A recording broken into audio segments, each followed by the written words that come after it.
Первый день октября. На улице минусовая температура. Площадки перед чумами уже слегка припорошены снегом. День-два, и бригады рыбаков, которые все еще ловят здесь осеннюю ряпушку, оставят эти места. Ну а пока во временном рыбацком лагере кипит жизнь и царит суета. Пока мужчины ловят рыбу, их жены хлопочут по хозяйству. В семье Марты Лапсуй 2 рыбака, ее муж и сын. Когда они вернутся с промысла в хорошо натопленном чуме, на столе их будет ждать обед. Главное, чтобы теплее чум был, когда вот рыбаки приезжают, чтобы сытые были, чтобы все нормально было. Вот сейчас рыба поперла вроде, пошла рыба. Им главное этот план перевыполнить, выполнить и все. И все, потом поедем домой. Как признается женщина, вставать рано и трудиться день напролет она давно привыкла. Говоря о волнующих ее проблемах и трудностях, называет только одну. Хорошо было бы, конечно, чтобы нам дрова привозили на барже. Не привозят? Не привозят, мы сами из находки привозим, когда погода хорошая. В соседнем чуме уже тепло. В печи трещат дрова. Все разговоры о рыбалке, ведь живут здесь только мужчины. Как говорят о себе сами хозяева, мужской батальон. Да, мужской батальон. Ну еще, может, кто строганинку? На столе свежая рыба, хлеб, сладости и горячий чай. В ходе беседы потомственные рыбаки хвалят работающую молодежь и строят прогнозы по ледоставу. В целом, говорят, рыбалка на Среднем Мессо в этом году удалась. Ну, сейчас всего все лучше. Вот, ловят. Вот, прошлый год чуть меньше было, говорят. И рыба мелкая была прошлый год.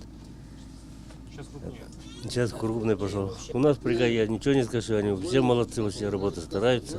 И поколение тоже у них. А остальных бригад я не знаю. Вот, у нас все нормально. Вот, как я держал бригаду, потом передал сыну, и все. Так и идет. Массовый год, вот когда идет, да, снег сверху упал, снежок, и вот он уже начинает в речке на метание икру вот идет. Особенно на ямы. Снастями, моторами, рабочей одеждой со спасательными жилетами рыбаки обеспечены полностью. И главное, рыба идет хорошо. Вот если бы еще успеть обработать ее своевременно. Рыбозаводы задержка происходит у нас по вине. Рыбозавод не успевает нашу рыбу реализовывать. То есть ловите больше, чем Да. успеваете? Вчера массовым ходом мы за 2 притонения взяли 20 тонн. Это в плане у нас, если 40 тонн, мы за одни сутки взяли. Какие сутки там? 2-3 часа минимум. Пару раз кинули, все. По плану взяли. И рыба в садках лежит еще. На губе. Как отмечает приехавший к рыбакам заместитель директора общества «Тазагрорыбпром» Валерий Лырмин, вся пойманная рыба на барже будет доставлена в Тазовский. Так что труды не напрасны, а зарплата в бригадах будет достойной. Чтобы посмотреть, как живут рыбаки в Тазовском, сюда, на Среднее Мессо, из Самбурга, приехали пенсионеры Сергей и Тамара Айваседа. Мы вчера вечером приехали вон в гости к племяннице своей сюда вот. Посмотреть тут как.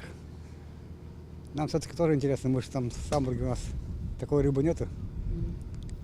Вот посмотреть, как они ловят. Как они живут, как они ловят рыбу. Так же вот чуманцы, так же рыбачат, так же рыбаки бригады. Жить здесь, вдали от населенных пунктов, на берегу реки Таз, в окружении красивой природы и ловить рыбу, которая в этом году идет массово, одно удовольствие, говорят рыбаки. Ну а уж организовать собственный быт и создать особую дружественную атмосферу в лагере они рады себе сами. Михаил Шершнев, Денис Пузырев, студия «Факт».